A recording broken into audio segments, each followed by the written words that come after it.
다가오는 9월 3주차에 공개될 것으로 알려진 아이폰 13 시리즈, 줄어든 노치 사이즈나 LTP OLED 탑재로 가능해진 120Hz 고주차율 디스플레이 추가 등 생각보다 꽤 개선점이 있을 것으로 예상됩니다. 그렇다면 그 다음에 2022년에는 어떠한 개선점이 이루어질까? 지금까지 나온 내용으로 2022년에 드디어 노치 대신 펀치홀을 채택할 것이라 알려졌습니다. 페이스 아이디를 계속해서 채용할 가능성이 높기 때문에 트루뎁스 카메라를 디스플레이 밑에 배치하는 솔루션을 기대해 볼 수 있습니다. 그리고 펀치홀 이외에는 어떠한 개선점이 존재할지 애플 전문 애널리스트 민치관은 2022년 아이폰에 대한 새로운 보고서를 발표했습니다. 보고서 내용에 따르면 2022년에 출시될 아이폰 14 시리즈에는 12메가픽셀 카메라를 대신해 48메가픽셀 고화소 센서를 채택하여 새로운 수준으로 끌어올릴 것이라 밝혔습니다. 보고서 내용에 따르면 아이폰 12, 아이폰 13, 아이폰 14는 각각의 픽셀 피치는 1.7 마이크로미터, 2 마이크로미터, 1.25 마이크로미터이다. 아이폰 14는 48메가픽셀 출력과 픽셀 비닝을 통한 12메가픽셀 출력을 동시에 지원할 수 있다고 믿는다.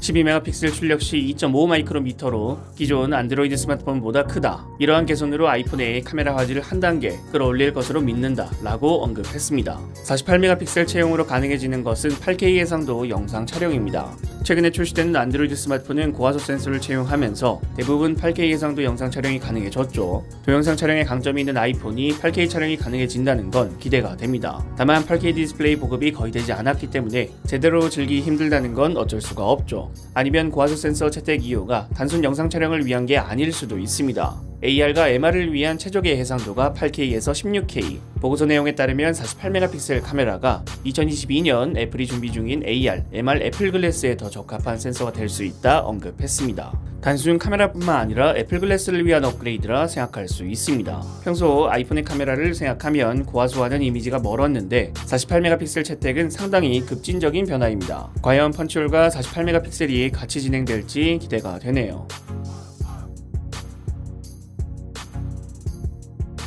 아이폰 13 시리즈의 외관에서 가장 큰 특징이라 볼 수 있는 줄어든 노치 사이즈. 줄어든 노치 사이즈를 새로운 이미지를 통해서 다시 한 번 더 확인할 수 있습니다. 애플 관련 소식 공신력이 높았던 두안 루이는 자신의 트위터를 통해 아이폰 13 시리즈에 적용되는 전면 글래스와 아이폰 12 시리즈의 노치 사이즈 비교 이미지를 게시했습니다. 확실히 좌우폭이 좁은 것을 확인할 수 있습니다. 페이스 아이디의 트루뎁스 카메라 배치가 가장자리로 이동하고 스피커의 위치가 중앙에서 상단으로 옮겨가면서 노치의 사이즈가 줄어드는 것으로 알려졌습니다. 단순히 화면 비율만 넓어지는데 그칠지, 아니면 아이폰 12 프로 맥스가 6.7인치로 전작보다 디스플레이가 커지다 보니까 노치를 제외한 디스플레이의 공간이 늘어났습니다. 아이폰 12 프로 맥스 출시 전 테스트 프로토타입에서 시간에 AM과 PM을 표시하는 옵션이 있는 게 확인됐는데 출시 제품에는 적용되지 않았습니다. 이번에는 노치의 좌우폭이 줄어들면서 적용이 가능할지 궁금하네요. 그리고 최상단으로 옮겨간 스피커의 좌우폭이 원래 노치에 있던 스피커보다 더 넓어졌습니다. 보통 스피커를 최상단으로 옮긴 안드로이드 스마트폰은 스피커 품질이 떨어지는 경우가 존재했는데 아이폰 13도 그런 경우에 포함될지 궁금하네요. 여러분들이 생각하시는 아이폰 13과 아이폰 14에 대해서 댓글을 남겨주시면 감사드리겠습니다.